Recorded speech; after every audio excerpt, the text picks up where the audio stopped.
Set my key dates or variety, go for it. So we'll select all of this. Your bag of wheat cents.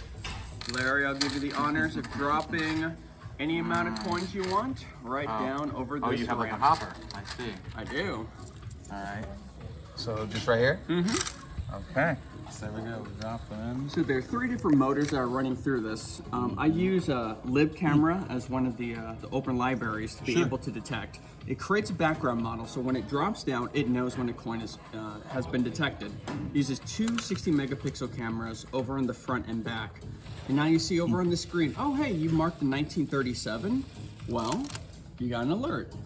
Let's pull up the 1937. Did it read it correctly?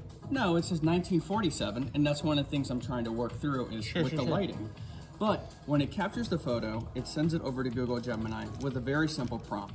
What is the denomination, confirm as a link and sent, what is the year, and what is the mint mark?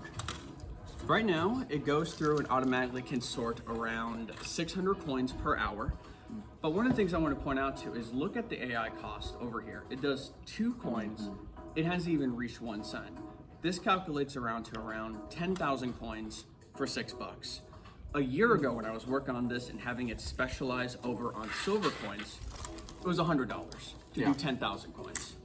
Token cost has fallen a lot. It's falling off precipitously, and it's using an external AI. Theoretically, I do want to explore a local model itself to see how cheap and how accurate it can get. But this is what Numi has been. I've been working on the last couple of months.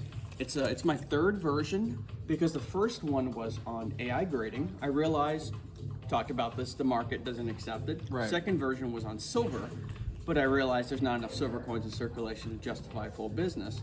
But then I talk over to dealers and wholesalers. They're like, we get a ton of these coins coming in. Right. Is there some way that we can unlock a lot of money over for it? Because it doesn't make sense for them to look through wheat cents. It doesn't. Ever. And And even so- if you found a 1955 double die once a year, the amount of labor you'd spend to find it is more than the coin cost. So It's not like, worth it. It doesn't make any sense. It's worth it right now to send their kids that work in the shop to just look for it over and over. Yeah, but this makes a lot of sense. And I think, obviously, since your prototype kind of works, now you can talk about like how you could expand this out and build this out with, 3D printed base for your actual containments. Oh, yes. And then like all of your actuators and servos. And you're running off 24 volt power, which is fascinating on the lights. That's one of the Good key 5 things voltage, is too. the next step. It's the physical sorting itself out so that it can move and say, oh, you care about this these years? Pull into 1 bin. Rejects it, 2nd bin. Yeah. But the key thing for me is the data aspect of it because I Yeah. care about the business side. At the end of the day, is this actually serving value for the dealer? And if it is, like Seth Chandler over at What Are You? Like he was my advanced coin dealing course. He straight up told me, hey, you got a weekend, come over to my shop, run a bunch of coins. I need to know if it's actually worth my time to invest in this. Sure. I thought that was really cool. So that's the next step over for Numi. Good. I think I think you got a lot of the right concepts here. It's just going to be a matter of iteration and getting your refinement down so that certain things work more. Yeah, like your percentage of what works more. But That's why I'm the excited for concept that. is That's great. such a cool proof Thank you. of concept. Yeah, and to do it out of Legos is very smart. And with iPhone shield, that makes a lot of sense. So, I'm assuming you have. It's to holds hold it. it up. Oh, it's to hold it up. So they get camera view this way, camera view this way, and needed a way to like settle it down. One of the biggest really things clever. is the lighting. That's why I'm excited for the photography course. Yep. How did they handle that? And Chrissy's very good at that in terms of the lighting. And like the big thing with you and like some stuff I'll even talk about today is like dedicated white light, no RGB mix. And like a lot of these LED strips you're gonna get have RG and B components, and they're mixing it to make white light, and that's gonna create flicker. Like you'll see flicker and that's you want dedicated pure white light phosphors. And actually, if you look at like this strip, you can tell it's just two white light independent cells on that LED, and so those are fine. Like as far as like the type that you want to run through it, but. I didn't know One thing I might tell you is you might look at some of the 5 volt, like 5050 RGB with the dedicated W lights. They work really well with cameras. Really? So like that might be, but I've tried these before in the 24 volts. Sometimes I've had problems with color correction on them. Yeah. And the advertised color Kelvin that they're going to give you is almost always wrong.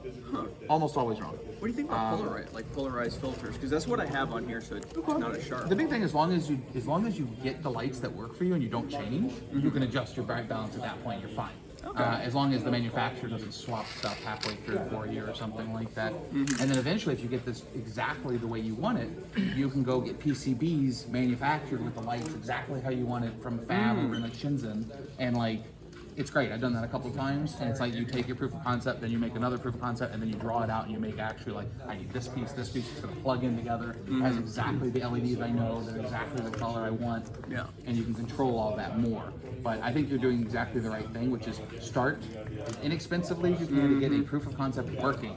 Because the average people like Seth and other people, they're big thinkers. They're big thinkers. And so like in order to get management to see big things, sometimes you have to make them see it. Yes. And as engineers, that's hard sometimes, but that's our job. It's like they don't see that this is a solution. We need to make them see it. And this is how you make them see it. You demonstrate something live. So that's great.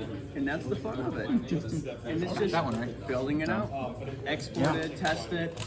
I'm going around and trying to find people to tell me this is crazy and you should do it, and convince me it's not. And that's what I'm going to do. I think that the things I would say is that all the concepts are there. You just need to work on actual robotics that are going to be faster than the Legos. The Legos are really holding you back, and I think you should probably look at other models. I think maybe 04 Mini and like some of these for visual stuff might. I mean, Gemini's could too. So like, if you're going local too, that's going to require a huge bit of hardware that like will be worth it to some people and not worth it to others. So I'd say keep with the online models for now. I think that's the way to go. Yeah.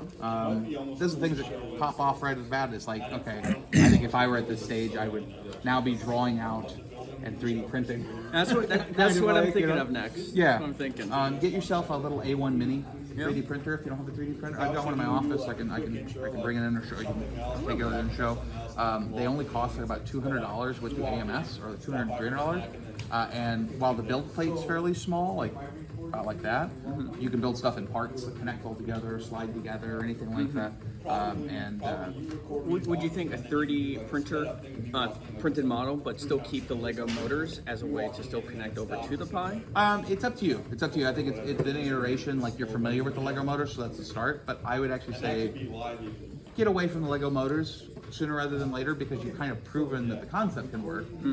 But I think the amount you're being held back by the Legos is probably more than you expect. And all the new motors, that's all Python, Circuit Python, like you can ask any AI to write the code for it. It's going to be very easy to work with. But yeah, I think the Technics are great for this. But yeah, as far as the speed, all of the different camera, like is the camera module Lego? No, That's Pi, right? Directly a Pi camera? Directly a Pi. Okay. Again, I also don't have a lot of experience with the Legos at this point, because I went straight to microcontrollers as fast as I can. So I don't know their full limitation, but that would be my recommendation. Because I bet you could get this going fast. I bet you could queue up things. So take the photos, send them off, go to the next one. Take the photos, and so like queue up that API response so that it's much faster. Because then you can wait on an API response because it could be queued up to the API calls. So that, I think that's speed, and but yeah, I love it, man. It's the like I said, it's the sort of stuff we need to have people thinking about this, especially with Tag already like doing this exact same thing. So, well done, well done. Like I'll see you here in a couple hours. So. Yeah. But you can tell it's Charles Barkley.